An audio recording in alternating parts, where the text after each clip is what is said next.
Oi, oi, oi, oi, it's your girl Nell e sejam todos muito bem-vindos a mais um episódio do Can You Tell Podcast. Então, hoje o Can You Tell vai começar de uma forma completamente diferente, claro. Assim, hoje vamos começar este episódio com um trecho de um livro de Sigmund Freud. O livro é O Mal-Estar na Civilização. E aqui vai. Eu próprio não consigo descobrir em mim este sentimento oceânico. Não é cômodo lidar cientificamente com sentimentos. Podemos tentar descrever os seus sintomas fisiológicos, quando tal não seja possível, e receio que também o sentimento oceânico não se furte a esta espécie de caracterização. Não nos resta senão atermos-nos ao conteúdo conceptual que mais prontamente lhe associamos. Vamos agora falar em português. Fazendo aqui um contexto. Eu estou a ler esse livro. Atualmente, como vocês já puderam notar, né? Esse é o livro que eu estou a ler. E contextualizando, por que Freud falou sobre isso? O livro não é sobre isso, o livro é sobre muitas coisas, mas esse trecho é especificamente sobre uma conversa que ele teve com um amigo. Ele deu um livro a um amigo sobre a ilusão da religião. O amigo é muito religioso, ou era, estamos aqui a falar de pessoas que já não estão aqui conosco. O amigo era muito religioso e Freud deu-lhe este livro, não esse, mas o livro sobre a ilusão da religião, como uma forma de boicote, né? Dizia, olha, vá, lê lá isso. Vê lá a palhaçada que tu, não é? E pronto, Freud deu esse livro ao seu amigo. O amigo leu o livro, efetivamente, depois eles estiveram a conversar. E em detrimento da leitura que esse amigo fez, foi feita uma análise em que ele e o Freud tiveram a falar sobre todo o contexto, né? Que o livro faz parte. Eles chegaram à conclusão de que existe um sentimento oceânico. Na verdade, o amigo de Freud é que nomeou esse sentimento dessa forma. Um sentimento oceânico. Mas o que é sentimento oceânico? Nas palavras do amigo de Freud, parafraseadas por Freud, é um sentimento que dá-nos uma sensação de eternidade.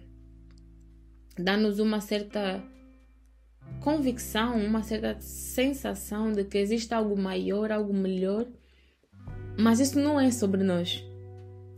Não é sobre nós. Não é que eu seja algo, não é que eu seja melhor, nem que eu seja mais. Não, isso não é sobre nós. É um sentimento que eu tenho dentro de mim, mas é referência a uma entidade externa. Mas eu sinto isso a nível interno, mas é uma referência a alguma coisa externa, que não faz parte de mim, que não é juntamente comigo, não faz parte do meu ser. Mas essa pessoa ou esse ser partilha esse sentimento comigo ou coloca esse sentimento em mim. E o amigo de Freud estava a falar sobre esse sentimento e Freud depois faz uma menção que nunca sentiu isso.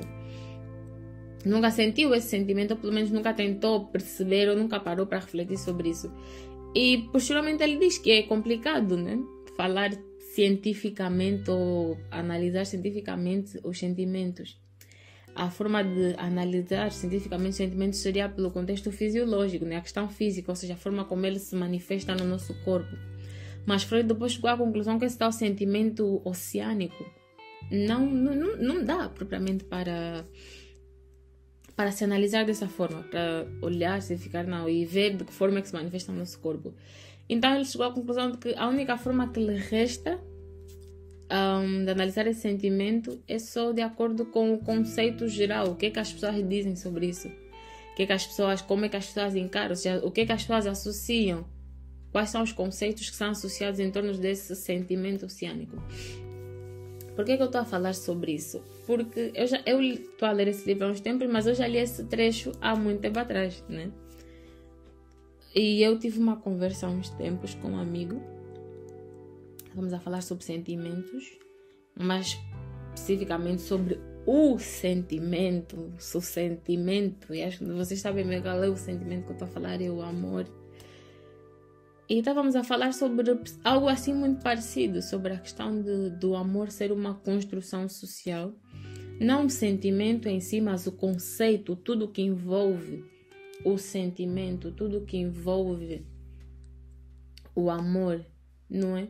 Apesar do Freud aqui não estar a falar do amor, propriamente ele está a falar de fé, É isso que Freud está a falar sobre a questão da fé, tal sentimento oceânico que une pessoas e pessoas que vivem na Conchichina, vivem em Angola, vivem nos Estados Unidos e tudo quanto mais, mas todo mundo é capaz de se unir, porque simplesmente têm uma crença em comum, o poder, né, da crença em comum. Freud aqui fala sobre fé, mas eu estou a fazer um paralelismo com a questão do amor. O amor, efetivamente.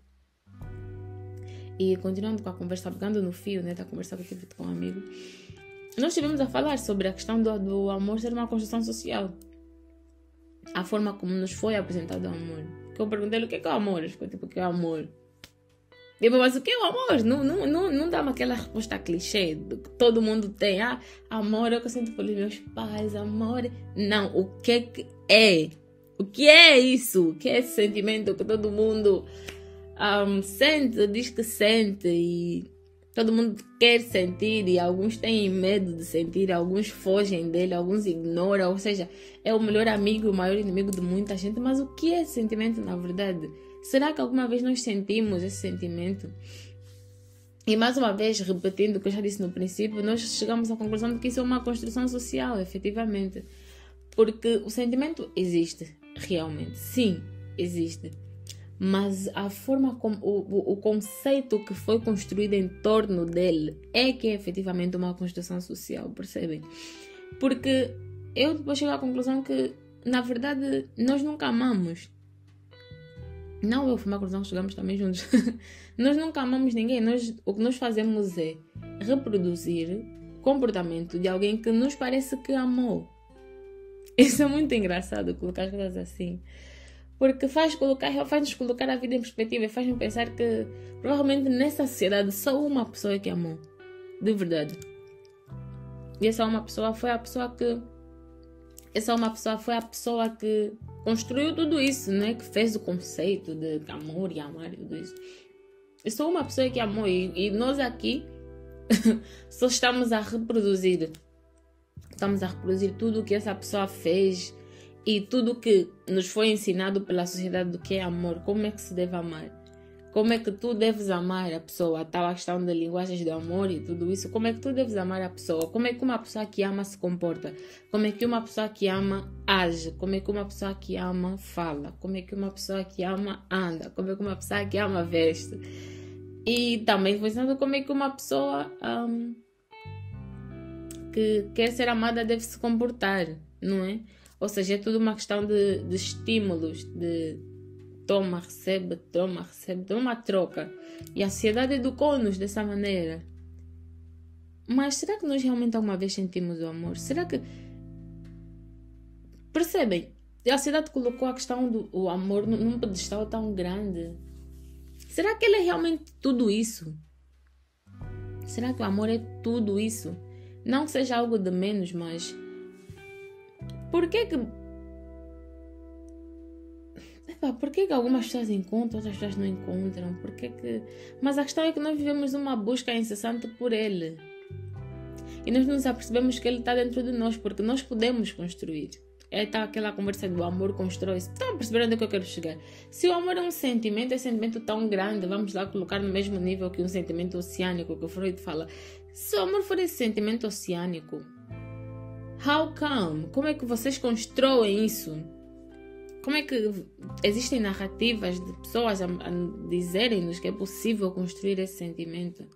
How come? Como? Como é possível construir isso? Isso só prova mais uma vez que nós nunca amamos ninguém, de verdade. Nós nunca amamos.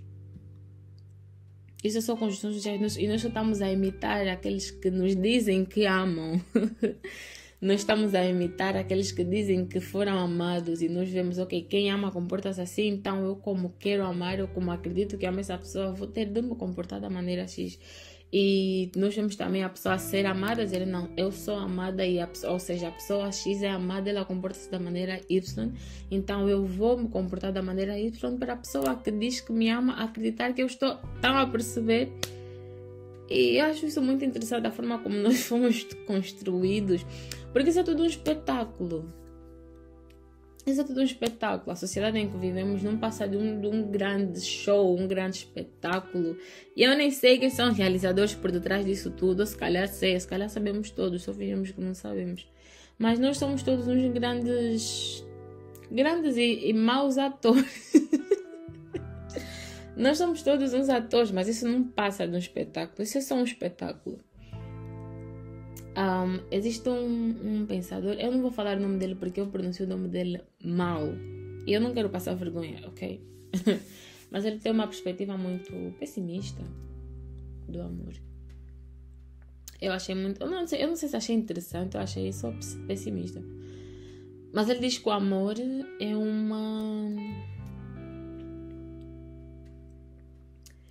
uma desculpa para a procriação. E faz todo sentido. Se formos olhar na perspectiva de construção social, de que o conceito, não o sentimento, porque o sentimento se calhar não é tudo isso, é só mais um sentimento, percebe? É como a raiva, vem, vai, é como a tristeza, vem, vai. Mas nós construímos o conceito, a estrutura que vai, que gira em torno desse sentimento, é que é grande, é que é huge, é que é superestimado, é que é, percebem? Mas sim, ele fala sobre a questão de nós termos construído tudo isso, todo esse sentimento, para que nós consigamos procriar sem peso de consciência.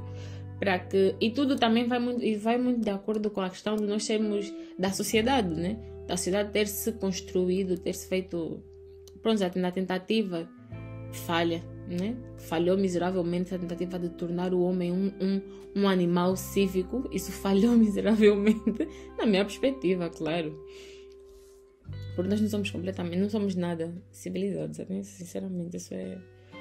Mas sim, nessa tentativa de se construir uma sociedade, de tornar o homem minimamente civilizado, né, de acordo com os termos deles, foi construído isso do amor, de que para vocês não estarem a envolverem-se depravadamente a nível sexual, vamos construir aqui algo chamado de amor para que vocês para que seja um motivo suficiente para que vocês procriem, né? Procriem ou envolvam-se sexualmente, para não serem simplesmente bestas sexuais, seres que vivem de acordo com os prazeres da vida, que são não vivem de acordo, mas são meros seres que vivem pelo e para o prazer. Então vamos aqui construir isso, o amor, para que vocês consigam fazer o que quiserem fazer e no fim do dia fazer as coisas mais estúpidas, mais irracionais, e depois culparem o amor. Olha que bonito, né? Que bonito. Eu preciso ser um gênio para pensar nisso tudo. Eu acredito que foi mais de uma cabeça que pensou nisso, mas nós não estamos aqui. E tem muita coisa que está por trás disso, essa tentativa de tornar o homem cívico, o homem civilizado, de fazer a dispersão do homem como animal, né? E fazer a separação do homem, fazer a separação entre o homem, né, como animal racional, e o macaco ou gorila, dizem que são nossos primos, como animal irracional. Então foi necessário que se construísse toda essa estrutura mental, física, para que nós consigamos nos distinguir dos outros animais que só procriam depravadamente. Mas falando do amor, por que nós... Vocês acham... Falando da questão de procriar depravadamente, os animais irracionais também procuram parceiros, também tem essa ânsia, digamos assim. Não sei se é coerente falar sobre ânsia quando falamos de animais irracionais. Lá está, eu mais uma vez a colocar os outros numa posição inferior à minha. Mas os outros animais também têm essa necessidade de procriar, essa vontade de ter um parceiro para o resto da vida. Existem muitos animais que são monogâmicos, né? Como os... eu não quero falar o nome de animais errados, então não vou só falar, mas existem muitos animais que são monogâmicos, que depois de que se o parceiro morre, depois já não encontram nenhum outro parceiro, não ficam com ninguém mais a vida toda. Isso mostra que isso é um sentimento bastante reptiliano para nós, não é? Isso é algo primitivo, é reptiliano demais para nós. Então, pensar no amor como uma construção social acaba por fazer todo sentido, porque o jeito que nós colocamos o amor dá-nos a entender que é um sentimento muito nosso, nos pertence a nós como homens, seres humanos, seres racionais. Quando falamos sobre amor, constrói-se. Tu, para construires algo, tu precisas de pensar, tu precisas de ter o rácio, tens de ser dotado de uma certa cognição que te permita sentir, te permita saber, que te permita ser efetivamente. E os animais irracionais não têm essa forma de cognição, até que se prova o contrário, claro. Claro que até que se prova o contrário, mas estamos aqui a falar de... né? Sim, então, colocar amor nessa caixa de é possível ser construído o amor. Tu ponderas, tu tens pensamento crítico, tu tens raciocínio, tu pensas. E os outros animais, eles também pensam. Vocês estão a dizer que eles também escolhem amar, que eles têm essa capacidade, que eles são dotados de formas de cognição para ponderar, para ver se... E eles realmente fazem isso. Eles realmente fazem isso. Porque, olhando num contexto primitivo mesmo, falando de fêmea macho, tirando construções sociais de mulher e homem, falando de como nós viemos, fêmea macho, o macho está à procura de uma fêmea que lhe dê possibilidade de continuar a sua linhagem. Enquanto que a fêmea procura um macho que lhe dê estabilidade, que lhe dê segurança. E depois isso já vai depender do contexto em que tu estiveres. Nós, mulheres, fêmeas humanas, queremos um homem que nos dê estabilidade emocional, psicológica, financeira, social. Enquanto que o homem acaba por querer a mesma coisa que o macho, falando do animal irracional. Mas a base é sempre a mesma. Nós procuramos todos a mesma coisa. Queremos um parceiro, efetivamente, uma parceira, efetivamente. E nós queremos as mesmas coisas. O macho, sendo homem, sendo cão, sendo cavalo, continua a querer a mesma coisa de uma fêmea. E a fêmea, sendo mulher, sendo uma égua, sendo uma leoa, sendo uma cadela, continua a querer a mesma coisa do seu parceiro. Os critérios são os mesmos. Então, essa ideia que nos foi colocada do amor, essa construção desse sentimento humano, isso tende a acabar. Isso tende a acabar. Isso tende a acabar. Na conversa que eu tive com esse amigo, ele disse-me que estava a falar com uma pessoa, uma ex-namorada, que eu nem percebi, mas nem percebi como deve ser. Fazer que essa conversa foi recente, mentira, foi ontem essa conversa. Foi ontem, por isso é que eu estou assim parece que estou a ficar maluca, mais ou menos. A conversa ele esteve a falar com a rapariga e ele olhou para a moça e ele disse, mas e por que tu queres que eu te ame? Eu achei aquilo engraçado, mas eu me perguntei que estágio mental a pessoa tem de atingir para questionar o porquê que o outro quer que tu lhe ames, bro. Porquê? Como assim? Como é que... Por quê? Por que só por quê? Mas lá está, por que tu queres que eu te ame? Por que tu queres ser amada? O que é o amor para ti? O que é que a sociedade te diz sobre amor? O que é que o teu eu te diz sobre amor? O que é que tu sentes que tu precisas que o amor tem para... Você está a perceber onde é que eu quero chegar? Por que tu queres ser amada? O que é o amor para ti, efetivamente? Eu, como você, acho que eu estou numa pegada muito filosófica. Definitivamente, eu estou cheia de filosofias. Ai, meu Deus, eu estou cheia de... É muita coisa. É muita coisa. Mas é efetivamente isso. Olhar para a vida e colocar a nossa vida em perspectiva e enxergar as coisas desse modo, né? Dessa forma. Dizer que a ABC é uma construção social. É como tu pegares na tua cabeça e bates na parede. Porque tu estás a quebrar tudo. Tu quebras tudo. Toda a construção mental que tu fizeste. todos os dias. Eu estou a usar muito a palavra construção, espero que isso não vos faça confusão, peço desculpas. Mas efetivamente isso é uma crise existencial que a pessoa uma crise existencial que a pessoa se vê dentro, mas é interessante. É muito interessante. Acho que é bom pensar sobre essas coisas. O que mais que a sociedade nos ensinou e nos colocou como indubitável, e tudo do nada existe começar a duvidar e vês que faz muito mais sentido duvidar do que acreditar. É muito interessante. É muito interessante. É muito interessante a forma como sempre tentaram construir conceitos que, de certo modo, nos fez acreditar que nós estivéssemos acima das outras espécies, mas não, isso é redundante, porque isso só nos faz ver que nós não somos diferentes dos outros. Nós não somos diferentes deles. Nós só queremos acreditar que sim, mas na verdade nós não somos nada diferente deles. A questão é que, e uma conversa que tive com uma amiga, acho que é aquela típica coisa clichê, nós achamos que eles são subdesenvolvidos, porque nós procuramos características humanas num cão, numa vaca, num cabrito. E eles são eles mesmos por eles mesmos. Percebem? Como é que tu vais procurar uma cognição, uma forma de cognição parecida com a do homem num cão? O que não faz sentido nenhum. Não faz sentido. Mas sim, eu acho que esse episódio foi só mais qualquer coisa. Foi qualquer coisa. Não sei o que foi. Alguma coisa foi.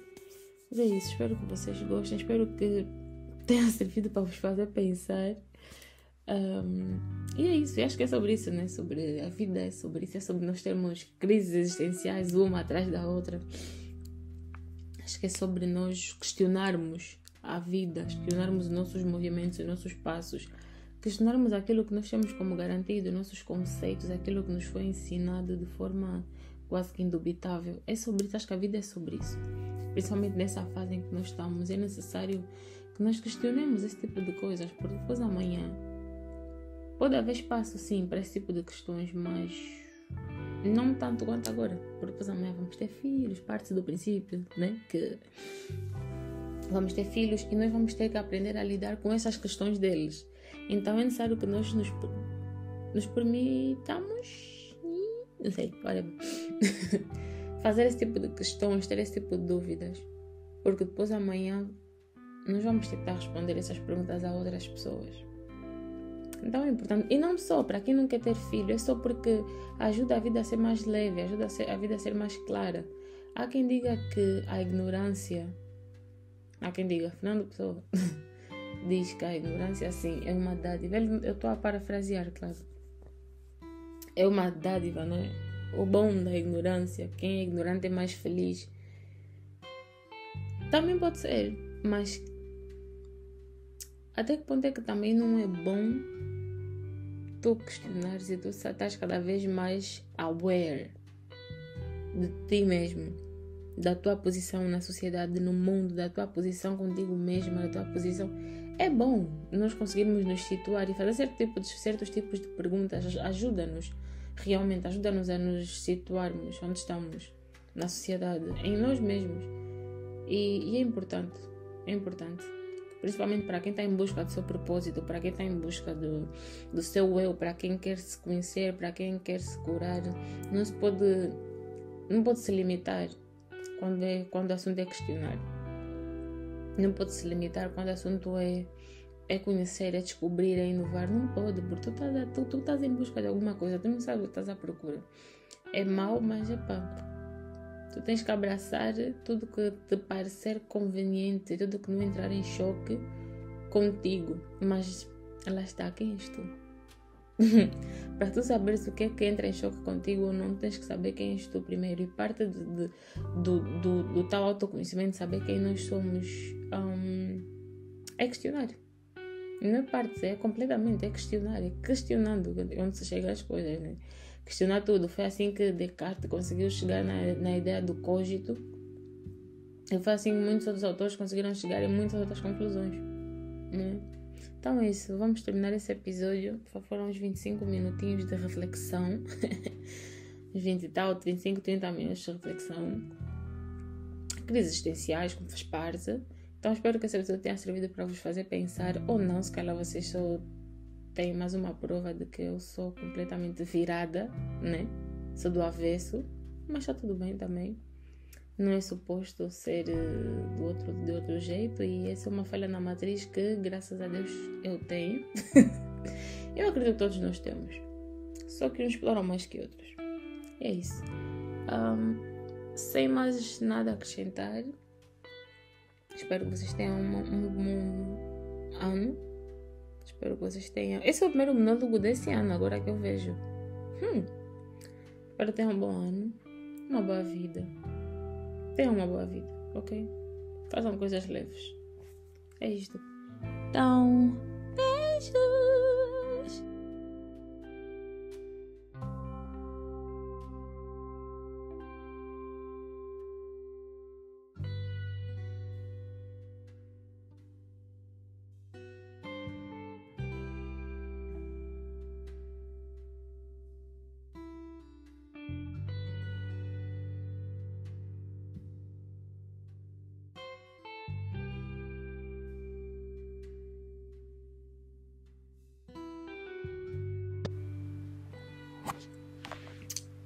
Então, vamos passar para a parte 2 do nosso episódio. Parte 2 dentro do mesmo episódio.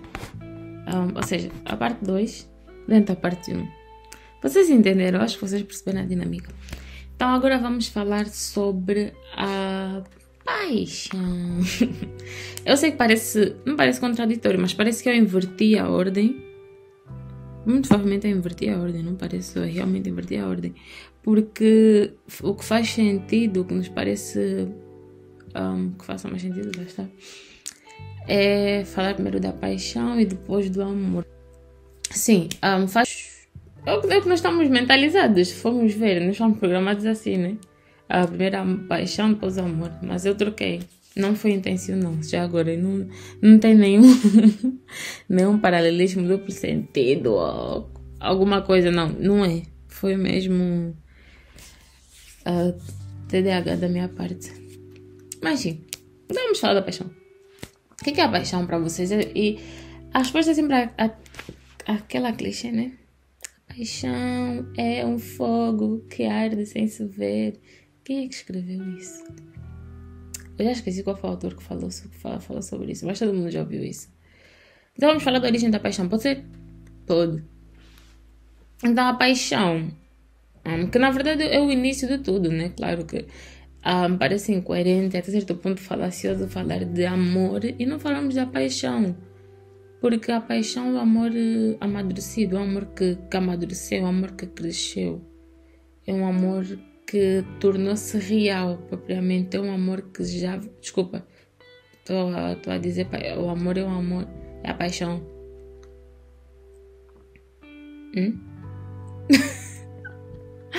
Mas pronto, acho que vocês estão a apanhar o raciocínio.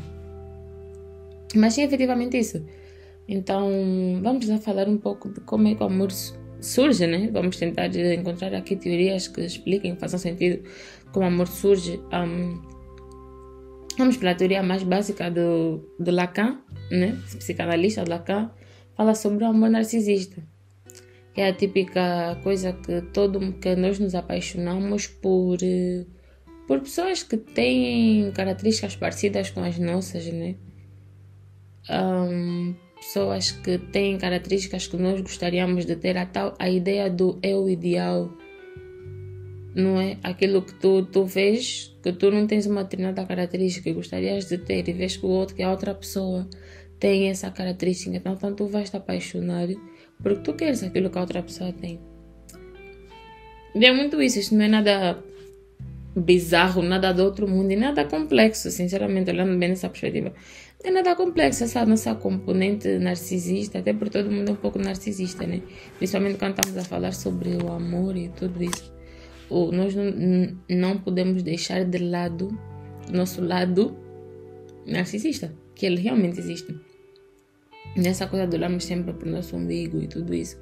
Porque na verdade isso está na base de nos apaixonarmos. Nós quando decidimos tomar a atitude de nos apaixonarmos efetivamente por alguém, é nada mais nada menos por uma vontade de suprir necessidades afetivas, necessidades emocionais, necessidades de infância. E é essencialmente a nossa criança interior a dizer: olha, acho que essa pessoa ali consegue, aparenta ter capacidades ou características que me fazem acreditar que sim, que ela efetivamente vai conseguir me suprir emocionalmente. Então, quando falamos, acho que não tem como nós falarmos do amor e tirarmos a questão, o narcisismo da equação. Porque até certo ponto o amor, paixão e tudo isso e o narcisismo acabam por estar de mãos dadas. Porque depois sim, chega uma altura que tu queres dar o outro, queres te doar, mas no princípio é muito tudo sobre nós, sobre o que é que isso vai me causar, o que é que isso vai me dar, o que é que eu consigo com isso. E isso muitas vezes não é o consciente. Há pessoas que sim, que fazem esse jogo de maneira consciente, mas outras fazem de forma tudo muito inconsciente. Mas todo mundo faz, né? Então, componente narcisista não pode ser aqui ignorado. E olhamos para outra perspectiva de Freud. Também não é nada de especial, digamos assim, nada desconhecido para ninguém. Que é tal a ideia da repetição, né? O princípio da familiaridade. Ele não chama assim, ele chama assim. Então, o princípio da familiaridade, que tu apaixonas-te por determinadas características que o teu parceiro possa vir a ter, que remetem a alguma entidade parental que tu possas ter. Entidade parental pode ser o teu pai, tua mãe, teu irmão, avô, qualquer pessoa que seja uma figura parental para ti, ou que esse parceiro tenha algum comportamento que até certo ponto possa ter despertado sentimentos de pátrio em ti. Então faz com que essa pessoa esteja a ceder sem saber a uma área que te leva a lembrar de uma certa necessidade emocional, né? A tua criança interior vê essa pessoa e identifica, olha para ti ou para o teu parceiro, o futuro parceiro, olha para outra pessoa e diz: não, isso aqui ou essa pessoa é um candidato bastante forte para me saciar a nível emocional, para me ajudar a lidar com os meus traumas, para saciar as minhas necessidades emocionais de infância, efetivamente. Então, tudo começa aí, né? Tudo começa no tu veres alguém e tu crias a expectativa, lá está. Depois começas a criar expectativa em torno de tudo aquilo que tu acreditas ou gostarias que a pessoa fosse para ti, de tudo aquilo que querias que a pessoa te desse. E depois, com o passar do tempo, essa expectativa vai ser correspondida ou frustrada. Porque tu vais começar a ter contato com a realidade, né? Depois o princípio da realidade já entra em vigor e aí tu vês efetivamente que, ok, eu estou aqui a lidar com uma pessoa que não é o meu pai, por exemplo, que não é a minha mãe, por exemplo, não é a minha avó, não é a minha tia, é uma outra pessoa. Que eu me lembro assim, efetivamente. Mas me lembro assim, efetivamente, a minha tia, a minha avó, minha mãe, a minha entidade parental, e que de certo modo desperta-me sentimentos de pátrio. Por isso é que eu sou assim vulnerável com ela, ou com ele. Então isso acontece muitas vezes. Eu ouvi num podcast da Débora Damasceno, ela estava a falar sobre o facto de existe uma cultura oriental, uma cultura oriental. Eu não sei se essa cultura ainda existe, mas é oriental. Então, no caso, as pessoas estão apaixonadas.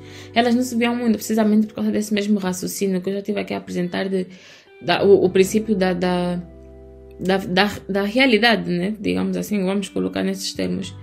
Tu gostas de alguém, estás apaixonado por alguém e tu crias uma série de expectativas. O que vai acontecer daqui para frente, como eu já tivera dito a priori, é essas expectativas serem correspondidas ou frustradas.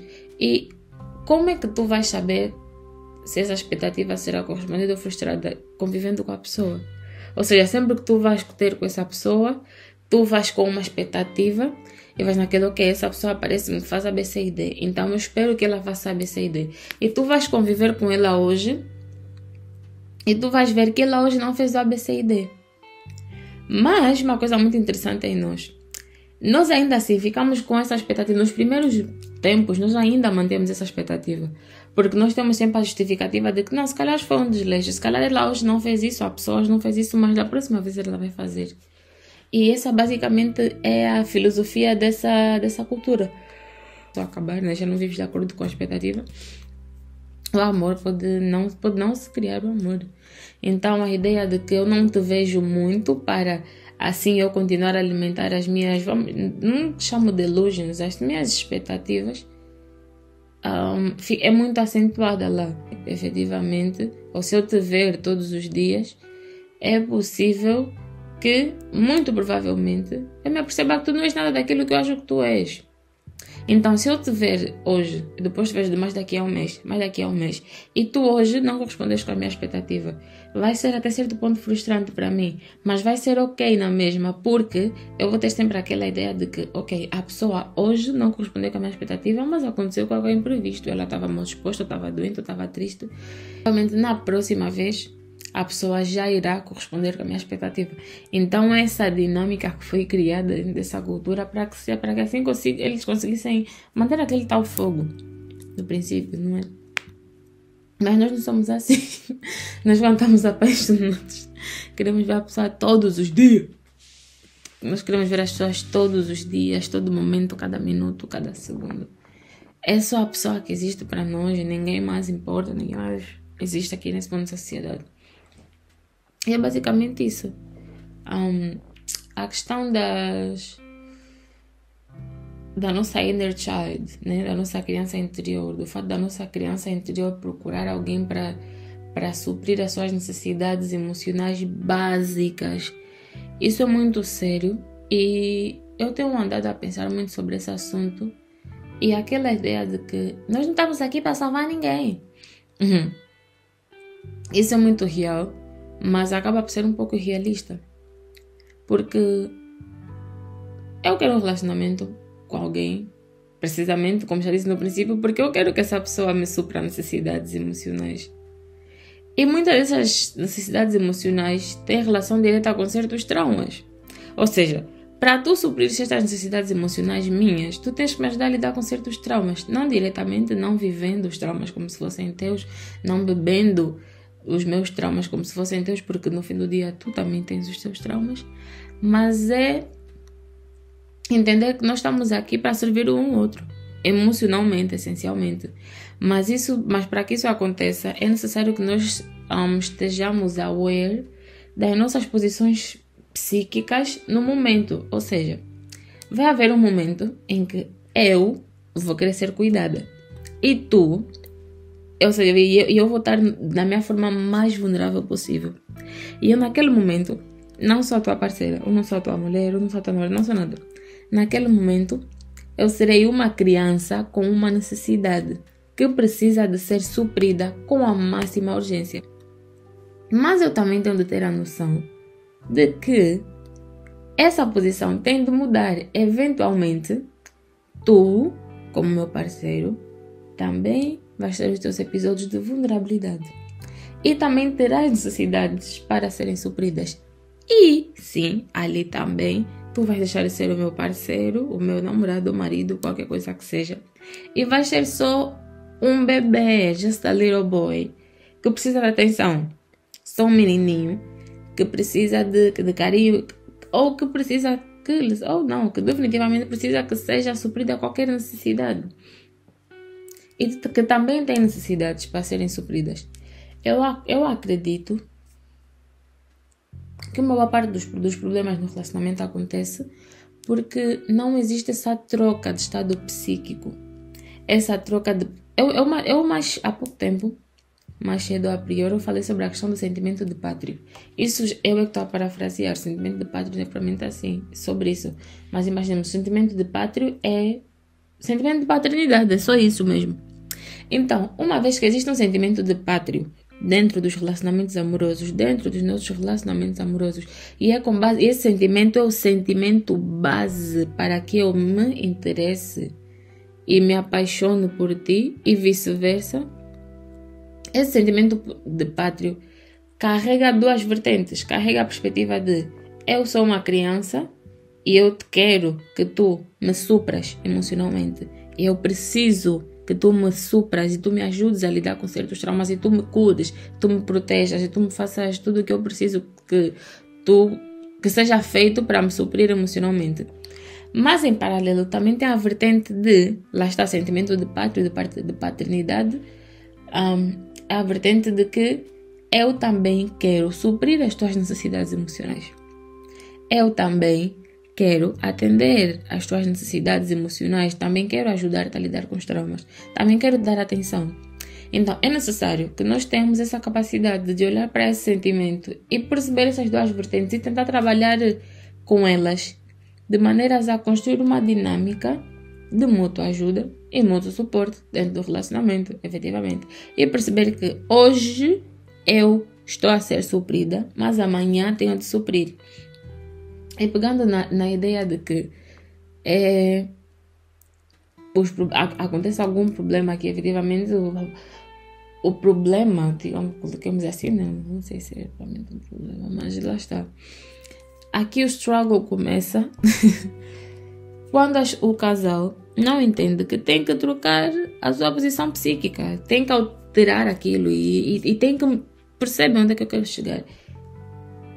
Quando o casal não percebe que é necessário que haja assim uma troca da posição psíquica, é necessário que isso aconteça. Então isso é um problema muito grande, porque nós só queremos ser cuidados, nós só queremos sugar e nunca queremos dar. E também é um problema quando nós só queremos dar, nós não queremos ser vulneráveis. É muito essa parte de nós não queremos ser vulneráveis, mas depois parece que é tricky. Mas é possível, se é possível tu te relacionares com alguém que tu não tem sentimentos de pátria. É muito possível. Mas sim, essa conversa fica por aqui. Ou não, se calhar eu vou dar continuidade daqui a bocado, daqui a mais uns dias vou continuar a pensar um pouco mais sobre isso. Depois venho e vou gravar ou não. O episódio fica por qualquer coisa, o episódio fica por aqui.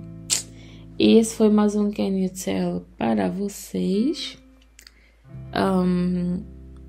E é isso, mais uma reflexãozinha que não tem nada a ver com nada.